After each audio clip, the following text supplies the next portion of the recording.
Corporate account का video बनाओ, corporate account के एमपी क्वेश्चन बनाओ, ये बोल बोल करके इतने कमेंट आप कर रहे हो, इतने कमेंट कर रहे हो कि मैंने कहा कि अब चलो समय निकाल करके आपके लिए इसका एक वीडियो बना दें जहाँ पर आईएमपी थ्योरीज बता दी जाए, ताकि जो बच्चे प्रैक्टिकल अभी तक नहीं बनाए हैं और अब बनाना भी नहीं चाहते, थ्योरी पढ़ के पास होना चाहते हैं, उन सभी के लिए 5 इंपॉर्टेंट थ्योरी बताऊँगा। हर एक यूनिट में बहुत सारे थ्योरी हैं, पर ऐसा मत सोचो कि मैं कोई एक थ्योरी बताऊंगा और पक्का है कि वो आ जाएगा। अलग अलग यूनिवर्सिटी है, अलग अलग थ्योरी पूछेंगी, तो मैं आप सभी को आधार मान करके कि आपकी यूनिवर्सिटी इनमें से कोई 4 में से एक पूछेगी बोल करके मैं कोई 4 जहाँ ज़्यादा होगा तो उससे ज़्यादा मैं क्वेश्चन बताऊँगा। तो ये सभी मैं अभी आईएमपी आपको बताने वाला हूँ। अब इसमें से मेरा कौन सा है, मेरा कौन सा मत बोलना, जो बताऊँगा वो सभी की यूनिवर्सिटी पूछती है, हर साल अलग अलग है। मैंने किसी को पूर्वाधिकार अंश की कुछ थ्योरी बताई, तो वो ज़रूरी नहीं कि वो सिर्फ दुर्ग में पूछे। अगर पिछले साल दुर्ग में पूछी होगी तो शायद इस बार ना पूछे, किसी और यूनिवर्सिटी के द्वारा पूछ ले, ऐसा होता है। ठीक है, तो चलो बिना किसी देरी के स्टार्ट करते हैं आज के वीडियो को। मैं हूँ आपका एसडीएम सर, जो आज आपको बताएंगे कॉर्पोरेट अकाउंटिंग की इम्पॉर्टेंट थ्योरी। ठीक है, और चलो वीडियो को स्टार्ट करते हैं। सबसे पहले मैं ये भी दिखा दूँ ताकि आइडिया हो जाए कि क्वेश्चन पेपर किस तरह से आता है बच्चों को। देखो, BCom part 2 paper 1 corporate accounting, इसके साथ एक और चैप्टर जुड़ा हुआ है, विषय जुड़ा हुआ है, जिन दोनों में मिलाकर 54 नंबर लाने होते हैं। तो अगर ये उतना खास नहीं भी बने ना पढ़ने के बाद भी, तो डरो मत, इसके जो थ्योरी वाला विषय उसको अच्छे से पढ़ना, और वो क्या है मैं बता दूंगा बाद में, उसको पढ़ना। उसके एमपी क्वेश्चन बताऊंगा, उसमें से कुछ नहीं छूटना चाहिए, क्योंकि उसमें बाहर आता भी नहीं है ना, इससे भी बाहर नहीं आएगा। लेकिन आई होप अगर आपने सब कुछ याद किया और नहीं भी बना तब भी क्या है। तो देखो, सबसे पहला क्वेश्चन है, ऋण पत्रों के शोधन की विभिन्न रीतियों को समझाइए और उनके विशेषताओं को वर्णन कीजिए। अब देख लो, बिलासपुर वालों ने अगर इस बार ऋण पत्र के शोधन को पूछ लिया है, तो ऋण पत्र के शोधन को दोबारा वो लोग टच नहीं करेंगे। नहीं करेंगे मतलब नहीं करेंगे, बिलासपुर का क्वेश्चन पेपर है। वैसे आप लोग भी देख लो, आपकी यूनिवर्सिटी ने ऋण पत्र के शोधन से क्वेश्चन थोड़ी पूछा है मतलब अब इसको भूल जाओ, भूल ही जाओ तो ज़्यादा बेहतर है। लेकिन अपने अपने उसमें चेक करना, अगर लगातार हर एक साल के अंतराल में या लगातार 2-3 साल तक पूछा होगा बीते वर्षों में, तो भैया इसको पूछ सकता है, क्योंकि कई बार यूनिवर्सिटी कुछ चेंज ही नहीं करती, आपको ये कन्फ्यूज कर देती है कि आप दूसरा पढ़ोगे दूसरा आएगा बोल कर उसी दे देती है। तो मैं भी, मेरे हिसाब से मेरा एक्सपीरियंस कहता है कि इसको नहीं देगी और नहीं भी देना चाहिए, क्योंकि बहुत सारे क्वेश्चन है, बहुत सारे चैप्टर यूनिट 1 के अंतर्गत। ठीक है, चलो आगे बढ़ें, यूनिट 2 को देखो। अब देखो, उसके अथवा में पूरा प्रैक्टिकल आया है, और यूनिट 2 से कंपनी अधिनियम 2013 के अंतर्गत एक कंपनी के अंतिम लेखों को तैयार करने एवं प्रस्तुत करने के संबंध में कौन कौन से नियम हैं। तो कंपनी का ये सबसे इम्पोर्टेंट क्वेश्चन होता है, जिसको पूछ दिया है पिछले साल, और मैं इसको बताता ही हूँ, पिछले साल भी बताया था, और मेरे बताए हुए क्वेश्चन में से ये क्वेश्चन है, कोई बाहर ही नहीं है। अभी आपको बताऊँगा क्या आता है। देखो, उसका तो मैं प्रैक्टिकल ले आया है ना। तो जिन बच्चों से प्रैक्टिकल बन रहा है, ट्यूशन वगैरह कर रहे हो, बहुत अच्छी बात है, बना लेना भैया। और जो लोग नहीं कर रहे हो, ऑनलाइन क्लास भी नहीं ले रहे हो, वो लोग फिर थ्योरी पढ़ो। अब इसमें यूनिट 3 जो है, वहाँ पर इसका कोई माँ बाप नहीं है, प्रैक्टिकल पूछा है, और उसके अथवा में भी प्रैक्टिकल ही पूछे हैं।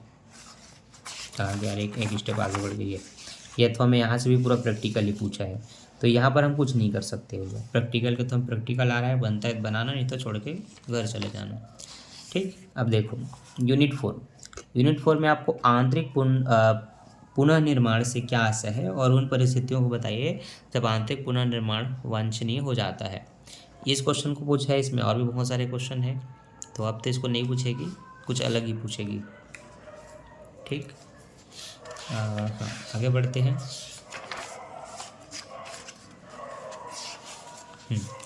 यूनिट 5 में आपको पूछा है एकीकृत चिट्ठा क्या होता है और यह क्यों और कैसे बनाया जाता है। समझा है, बहुत ही बेसिक सा क्वेश्चन पूछा है। मैं कहता हूँ प्रैक्टिकल से लाख गुना बेहतर है इसकी थ्योरी, है ना। तो जिन बच्चे कंक्लूजन पे आते हैं, जिन बच्चे ने अभी तक ट्यूशन नहीं किया है और ना ही ऑनलाइन कोई क्लासेस देखी है, वो लोग ज़्यादा प्रैक्टिकल के पीछे मत भगो, थ्योरीज पढ़ लो, थ्योरीज याद कर लो, क्योंकि प्रैक्टिकल में क्या आएगा नहीं कह सकते, आपके सिलेबस से भी आएगा वो भी उचित नहीं है, मतलब ज़रूरी नहीं है, वो कहीं भी से दे सकते हैं। ऐसी स्थिति में आपने नॉर्मल से 5-10 क्वेश्चन के प्रैक्टिकल सीखे किसी चैप्टर के और आ गया कुछ दूसरा, तो फिर माथे में हाथ धर के बैठे रहोगे।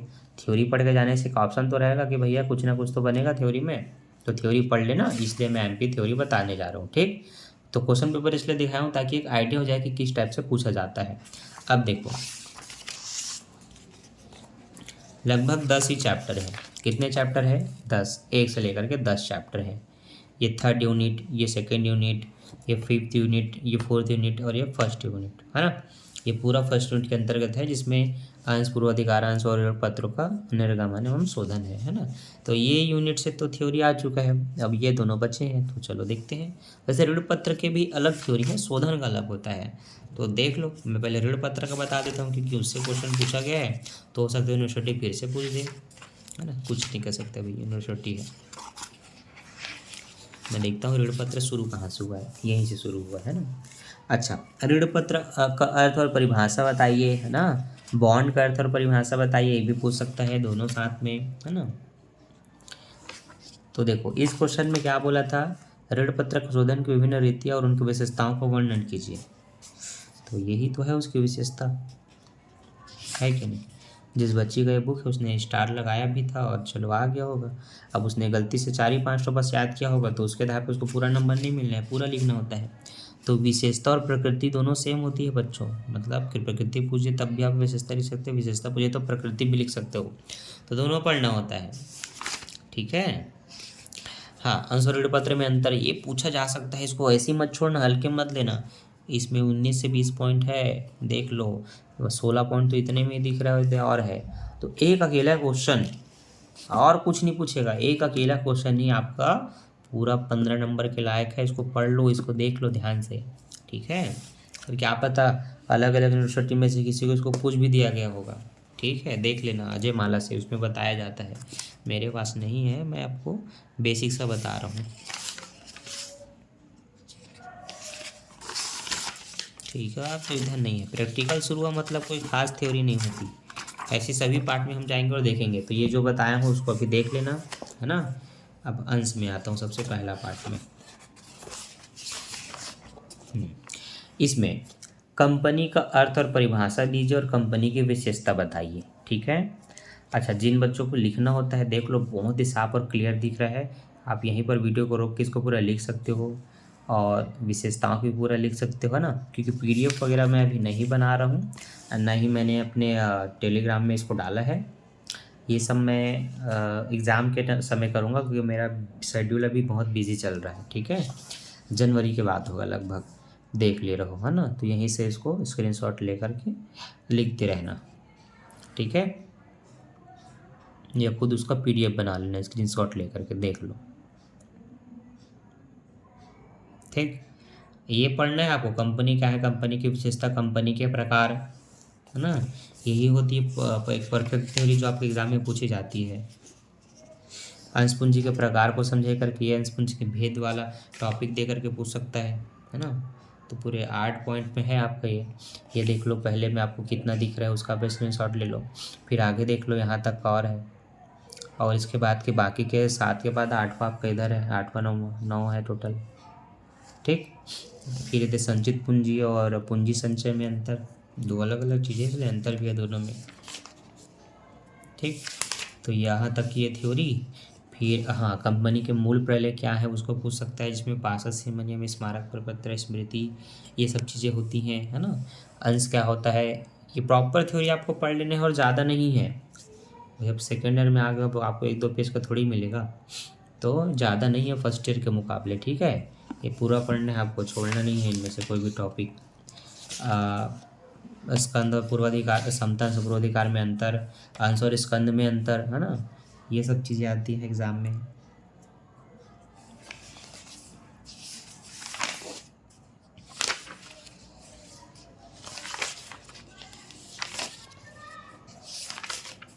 ठीक। इसके बाद इसमें प्रैक्टिकल शुरू हो गया, तो पूर्वाधिकार में आपको लेके चलता हूँ, देखते हैं कि उधर कुछ है कि नहीं। हाँ, ये मेरे ख्याल से बिलासपुर को इस बार इसमें से क्वेश्चन देना चाहिए कि पूर्वाधिकार अंश से आशय, पूर्वाधिकार अंश का निर्गमन की विधि बताइए, या क्या नियम है निर्गमन के, देख ले रहा हो बच्चों। और ये भी पूछ सकता है कि पुनर्निर्गमन का शोधन की शर्तें समझाइए। तो ये पूरा शोधन की जो शर्तें आप देख रहे हैं ना, ये आपकी यूनिवर्सिटी को पूछना चाहिए। तो मैं कहता हूँ बिलासपुर वालों के लिए बेस्ट इम्पोर्टेंट क्वेश्चन है, एक जो अंतर बताया था फिर ये बता रहा हूँ, है ना। ये सबको देख ले रहो आप, छोड़ना नहीं है बस। फिर इसके बाद इधर भी प्रैक्टिकल शुरू किया, इधर कुछ नहीं होता, बस ख़त्म। इधर बीच में अगर कोई थ्योरी होगी भी तो वो बस उस प्रैक्टिकल को समझाने की थ्योरी होती है, इधर का कोई मतलब नहीं। तो देखो मैंने बोला ना, यूनिट 3 है यूनिट 1 है चैप्टर 3 है, लेकिन थ्योरी बहुत कम है। अब इन्हीं में से जो 2-3 तो मैंने बताया, एक आपको एग्जाम में मिलने वाला है तो उसको पढ़ लेना भैया। अब भूल जाओ प्रैक्टिकल, है सरल प्रैक्टिकल, पर अगर आप नहीं कर रहे हो तो मैं वो कह रहा हूँ कि उसको भूल जाओ, थ्योरी पढ़ लो, ठीक है। आगे बढ़ते हैं। यूनिट 2 कंपनी का समापन, ठीक, 503।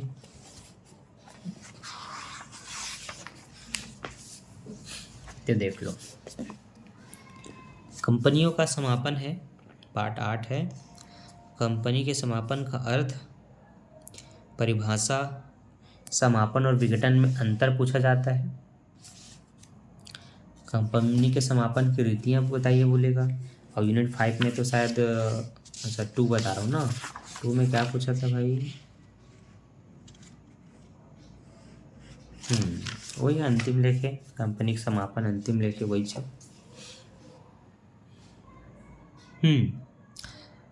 शोधन, अक्षमता, दिवालिया और उसी से संबंधित ये भी थ्योरी है, इन सब को पूछा जा सकता है, देख ले रहो आप लोग, बोलना नहीं इसको। ये बहुत सारे पॉइंट में है, ये पूरा लगभग 24 पॉइंट में कुछ है, दे 24 पॉइंट नहीं है, अलग अलग पॉइंट करके 10 ठो ऐसा है, इनको पढ़ लेना।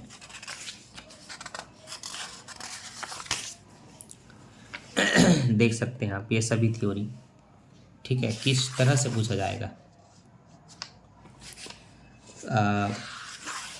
कंपनी के समापन का अर्थ समझाइए, विघटन और उसमें अंतर दीजिए, या फिर दिवाले एवं शोधन अक्षमता संहिता 2016 का नियम बताइए करके पूछेगा।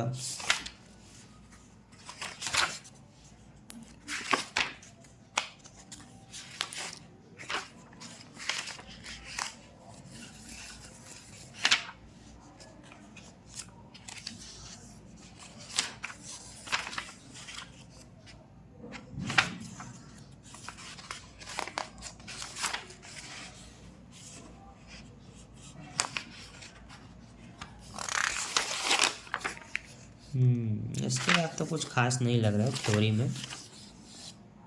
इसके बाद कुछ खास नहीं लग रहा है थ्योरी में, ना ना ना, हो गया बस। शुरुआत में जो मिला वही है, बाकी तो इधर कुछ नहीं है, नहीं, हो गया।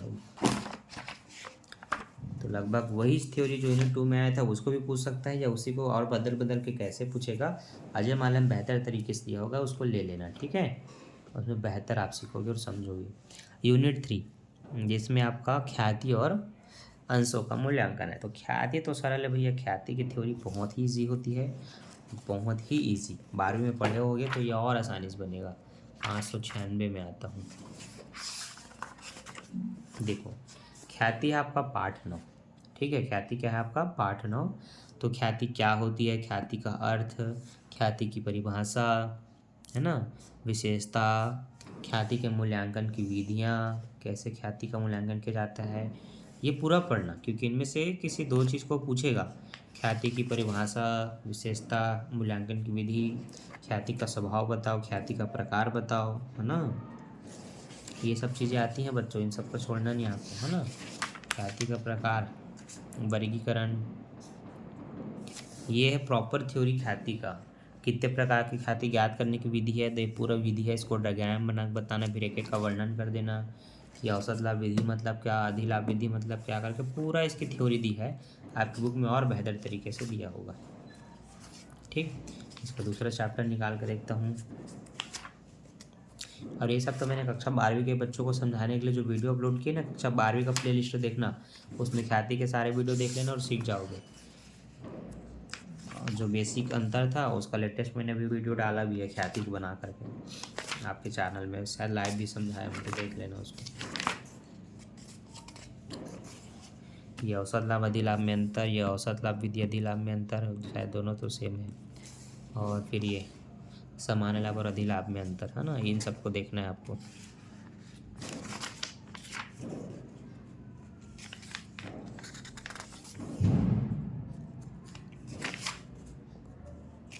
फिर अंशों का मूल्यांकन।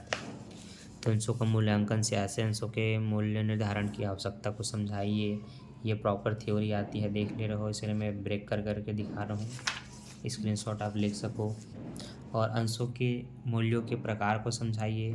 अंशों के मूल्य को प्रभावित करने वाले तत्व को देख लीजिए, है ना। आगे अंशों के मूल्यांकन की विधियाँ, ठीक है, शुद्ध संपत्ति और संपत्ति मूल्यांकन विधि। तो खैर इधर का तो अब ऑप्शनल के रूप में है, लेकिन इधर जो भी मैं इसका बताया हूँ वहाँ तक का तो बिल्कुल पूछा जा सकता है ना। ये पूरी टॉपिक्स को देख लो, पढ़ के जाना, छोड़ना मत। क्या कठिनाइयाँ होती है वो बिल्कुल पूछ सकता है, ठीक। फिर यहाँ से आपका प्रैक्टिकल चालू। तो प्रैक्टिकल तो आप बिल्कुल नहीं छोड़ोगे, आपका बहुत चालू हो। चलो देखो, अब है आपका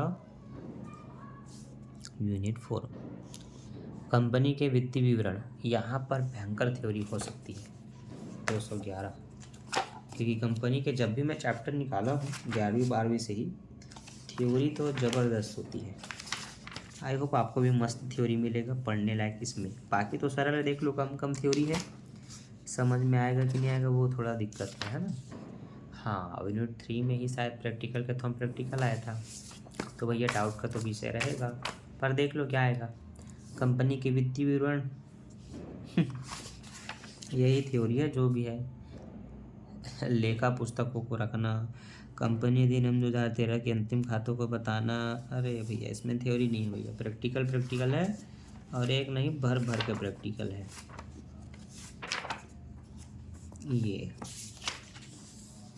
इस चीज़ का एक और पार्ट, कंपनी का एकीकरण। हाँ, एकीकरण से क्वेश्चन आ सकता है ना, ये है। लेखांकन प्रमाण 14 का एकीकरण को समझाइए, प्रमुख परिभाषा दीजिए, ठीक है। समझौते व्यवस्था एवं एकीकरण को समझाइए, पूरा डिटेल से पूछ सकता है। एकीकरण के गुण व उद्देश्य को समझाइए, एकीकरण के दोष को समझाइए, है ना। एकीकरण के प्रकार और एकीकरण के प्रकारों की तुलना, ये नहीं आएगा। क्रय प्रतिफल एवं उसका निर्धारण किसी टॉपिक के अंदर में दे सकता है, मे बी दे सकता है, ठीक। ये बड़ा टॉपिक नहीं है, हाँ, लेकिन छोटा छोटा करके पूछ सकते हैं। शुद्ध संपत्ति रीति, शुद्ध भुगतान रीति है, जैसे कि शुद्ध भुगतान रीति है, शुद्ध संपत्ति रीति है, देख लो इन लोग को, ठीक। खत्म। फिर आएगा इधर, कुछ नहीं पूछने के लायक। क्या बचा यूनिट 4? यूनिट 4 देखो, चलो यूनिट 4 है आपका, अच्छा उसी को तो बता रहा था क्या ना। हाँ, 3 में तो पूरा प्रैक्टिकल आया था ना, इसमें प्रैक्टिकल आया था, ठीक। 4 में तो हाँ, अब आपको लेके चलता हूँ इसमें 351 में, देखते हैं क्या है भाई।